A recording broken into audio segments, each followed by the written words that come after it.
In this week's video, we're going to be painting a still life of an arrangement of flowers. It's a fun one to paint, but it's also a difficult one. So like always, I'm going to walk you through all the techniques that I used to paint this one, so hopefully it helps some of you out. Within this one, I'm also going to be including a little bit of art history, just so we could see the many different ways to go about painting. I'll show you and talk about a few different flower paintings that I've always loved. And the point of this is just to see the many different ways that artists have contributed to the visual language of art over the centuries using a ton of different techniques and invention. Throughout this video, I'll mostly be talking about the techniques that I use to paint, some of the guidelines that I follow to make the process a bit easier for me. But it's so important to remember that there's no right way to go about painting, and we have over 1,000 years of imaginative art to demonstrate that. So I'll get back to that later on in this video, but for now, let's start this one. Up on the screen now is a high-res photo of my completed painting, so like always, if you're going to be painting along with me, feel free to use this as your reference. And maybe you just want to practice painting some of the flowers, so I got you covered here. Here's a close-up shot of the top part of my painting. Like always, I'm painting this one on a gessoed canvas that I prepared myself to make it just as smooth as paper. I have a bunch of videos showing you how I do this, so if you're interested, make sure you check those out.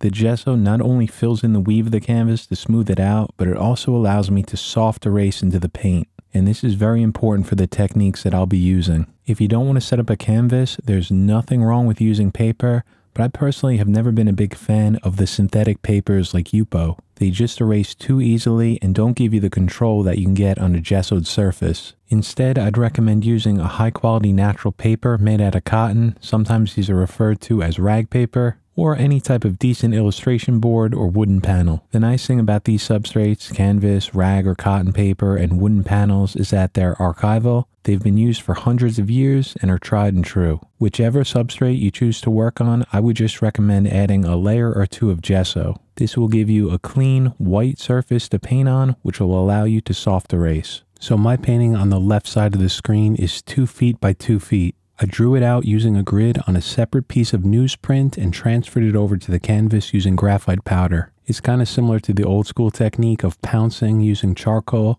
I'll probably talk about that in a future video, but you could transfer the drawing over any way you'd like. If you want to use a grid, I recommend checking out my last video on painting an ear, and I did that one directly on the canvas, but it's pretty much the same technique. So if you look at my completed painting, I'm starting with this small flower on the lower left-hand side. I set this painting up with a very dark background, basically black for like 90% of it. And the reason for that is just so I can paint in the background first and then use transparent paints to paint in the flowers. I'll talk about how that's helpful and makes the painting a little bit easier later on, but for now, what I want to start doing is mapping out the outline of this flower. There's 2 ways that I like to do this. One is using a freehand shield and the other is Frisket. So let me first start with the freehand shield. There's a lot of these that you can buy online. Art Tool makes very good ones. I have a Cricut and I cut these out myself using Photoshop and they work pretty well. I think that some of the freehand shields are a bit expensive for what you're getting, so if you'd like, you could just use a piece of paper, cut out a few curves in it, and that'll work just fine. So what I'm doing here is I'm lining up the shield with my initial drawing. These are the contour lines. And what I'm doing here is starting to paint in the background. I know that this may look like lines right now,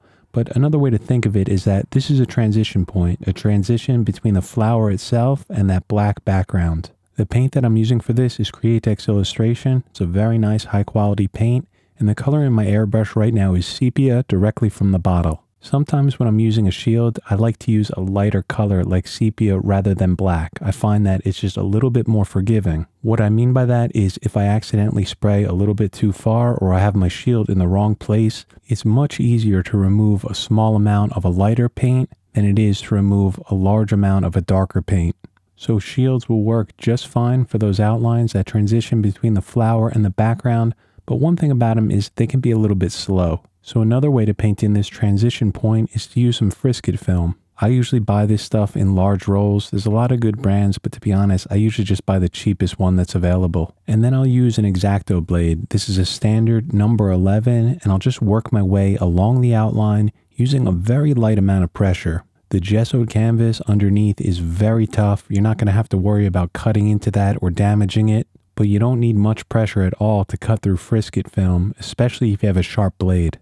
A light amount of pressure is also going to give you a lot more control because you'll easily be able to move that blade around all the curves. And you don't have to cut out the whole thing. You can see I just cut out a small portion here, and then I'm using that sepia to lightly spray over it. It's important not to spray it on too thick because you don't want the paint running underneath the Frisket film. After a layer is on, I'll let it dry for maybe a minute or so, and then I'll switch over to the color black and start spraying this on top. And when I remove that Frisket film, you can see how sharp of an outline we get. And this is going to work very well for this part of the painting where we want it sharp and in focus. So that's what I prefer, using Frisket or freehand shields, but that doesn't mean that it's the best or the right way to go about this. Some other options are painting in the background with a traditional paintbrush. That's fine. Another option could be just to use the airbrush entirely freehand without using any sort of shields. That will give the overall painting a much softer look with softer edges, giving you kind of that fumato smoky look. So in order to paint in this flower, I'm going to be using a transparent paint. Like I said before, the colors I'm using are Createx illustration colors, which are going to be erasable. And the mixture here is blue-violet desaturated with a small amount of burnt umber, something like 10 parts blue-violet to 1 to 2 parts of burnt umber. Because the background is black, I don't need to worry about masking it off since I'm using a transparent color. And this was intentional. I set the painting up like this to make the process a bit easier. A true transparent color can only darken the areas that it's sprayed on. And because the background is black, as dark as it could be, the overspray from this paint is not going to have any effect on that background. But if I was using a color that was lighter, either opaque or semi-opaque, meaning that it's a transparent color mixed with some opaque white, I'd have to mask off that black background because that lighter opaque or semi-opaque color would lighten it up as well. We don't have to worry about that here with the transparents. So what I'm doing with the transparent paint is basically two things. The first is that I'm using a shield to define the edges between the darker shadows and the highlights. And then once I have those down, I'll start using the airbrush freehand to start spraying over it, adding in some of the midtones and darkening up some of the values. Again, because this color is transparent, I don't have to worry about losing those lines that I painted in with the shield. They're going to stay there. If I spray more paint on them, they're just going to get darker.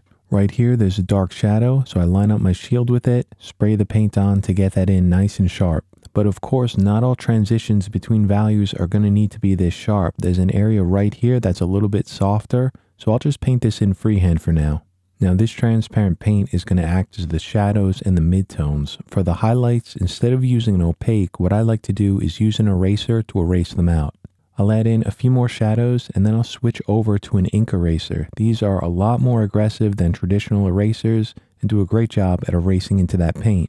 So there's a highlight here next to this shadow, and all I'm going to do is draw it in with this eraser, just scratch out the paint. The eraser is doing two things. One is it's obviously erasing the paint, removing it, making the area lighter because you're seeing some of that gesso underneath. And the other thing that it does, which I absolutely love, is add texture. This is definitely a subjective thing, but I personally love texture in my paintings. I like to see some of those scratch marks from the eraser. To me personally, I just find that it looks interesting because it kind of breaks up that overly soft look that you naturally get from the airbrush. That's just my preference, and if you don't like texture, you could use an opaque paint for the highlights or just use the transparents to slowly build up those transitions from dark to light. So I glazed on some of this blue-violet, and then I added some Frisket film on, cut out the top part of this flower, and sprayed some black paint into the background. The point of adding that glaze of transparent paint is that it gives me something to erase into, so I can start pulling out highlights and use that paint as a midtone.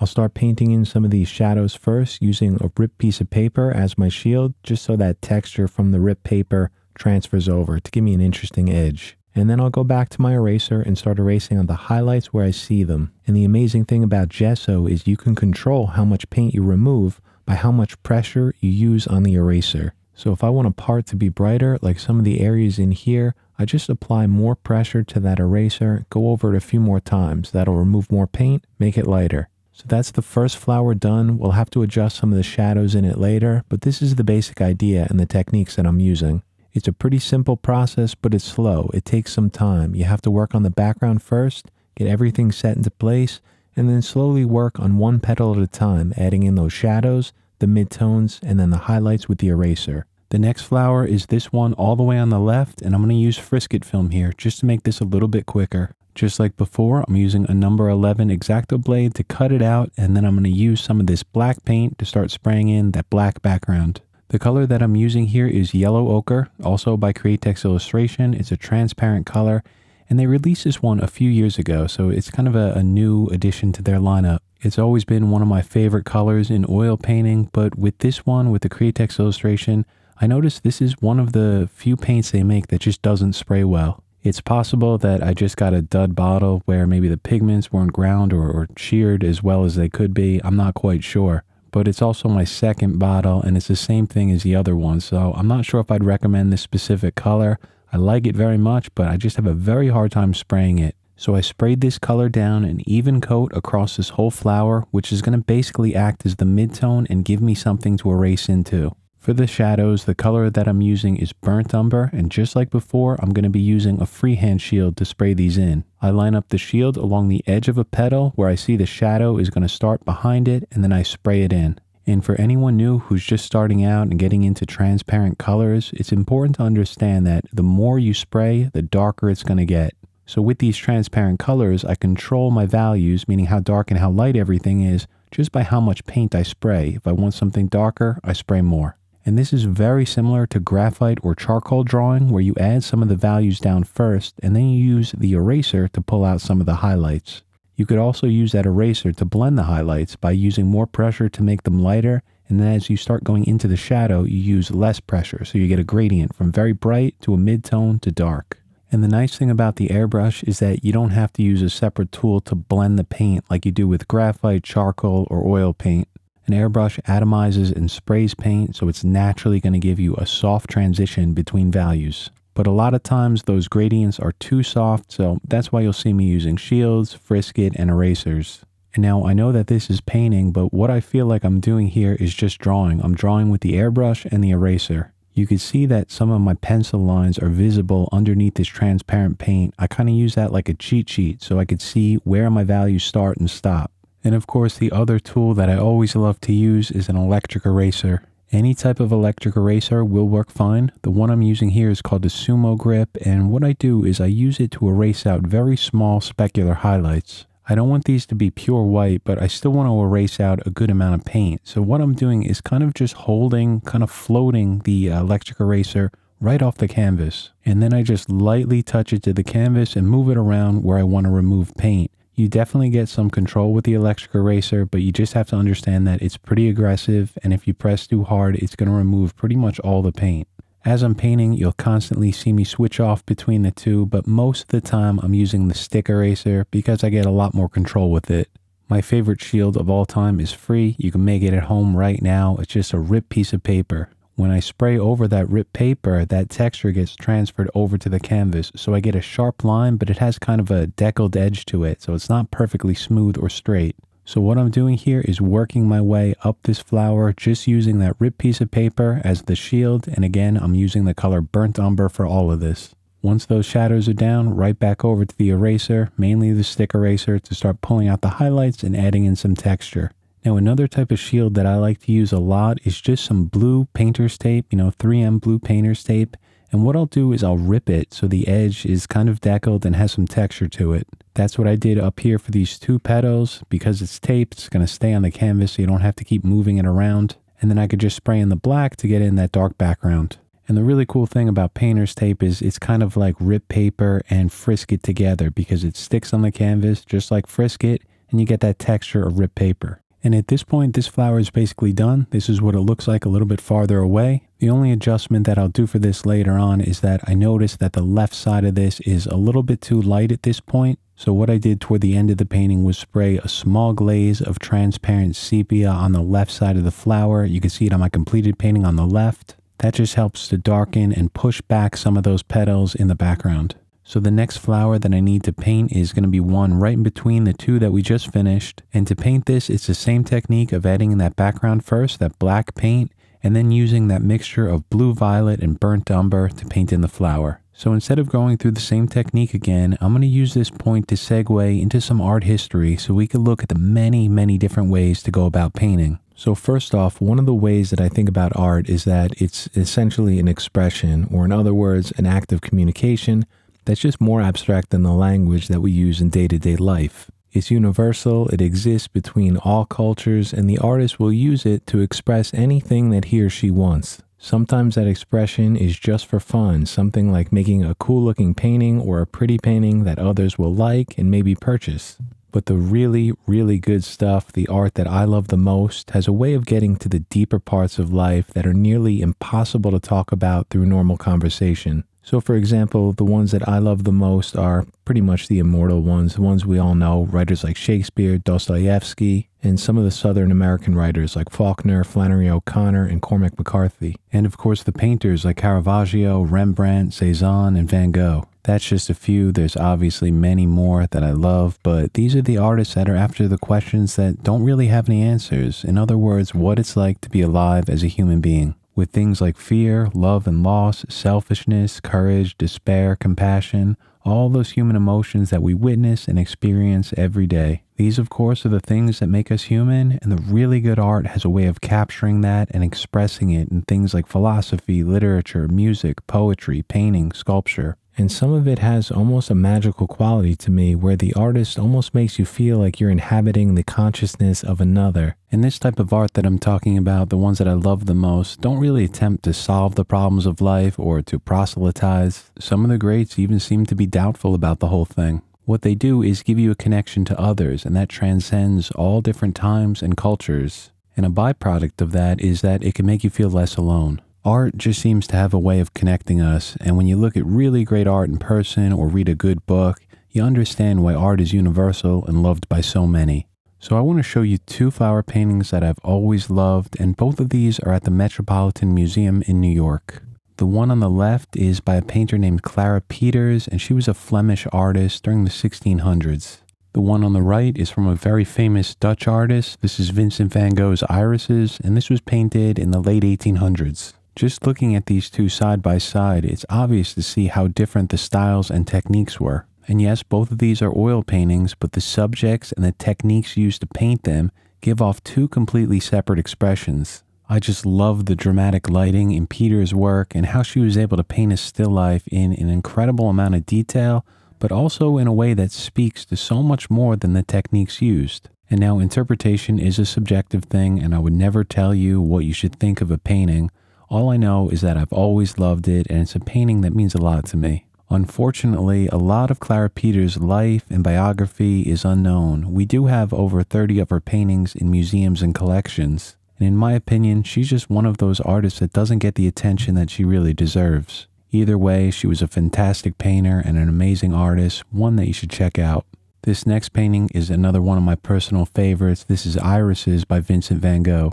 And the styles and techniques are so incredibly different than Peter's work. Vincent was just a lover of Japanese art and prints, and they influenced a lot of his later work. You can see in this painting that it almost looks flat. There's very few cast shadows, and everything is intentionally outlined. I know that I've talked about this a bunch of times on the channel, but when you outline parts of a painting, it's going to steer it away from mimesis or steer it away from looking lifelike or from reality. And of course, this was intentional for Vincent. Like I said, he was a lover and a collector of Japanese prints, which all kind of have these outlines and very little shading between those values. And this is one of his later paintings, completed just before the end of his life, and I don't know, it just almost seems hopeful to me, and I love him for that. But it's important not just to listen to me or anyone else talking about art. Spend the time in those museums or even local art galleries and find what you love.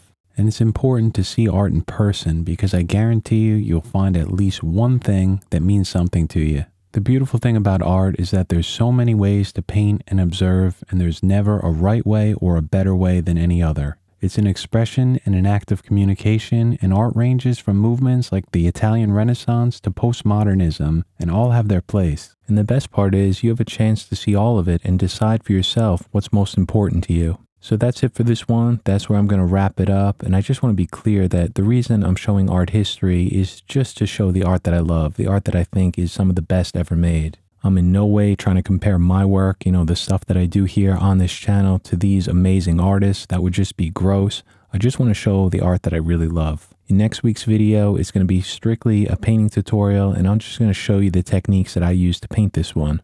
So I really hope that you enjoyed this video, maybe picked up a thing or two, but most importantly, I wish you nothing but the best in your own paintings. So just keep on working and try the best you can to enjoy that process of painting, the good and the bad, because it's a special thing to do. It's hard work at times, but worth the effort that you put into it.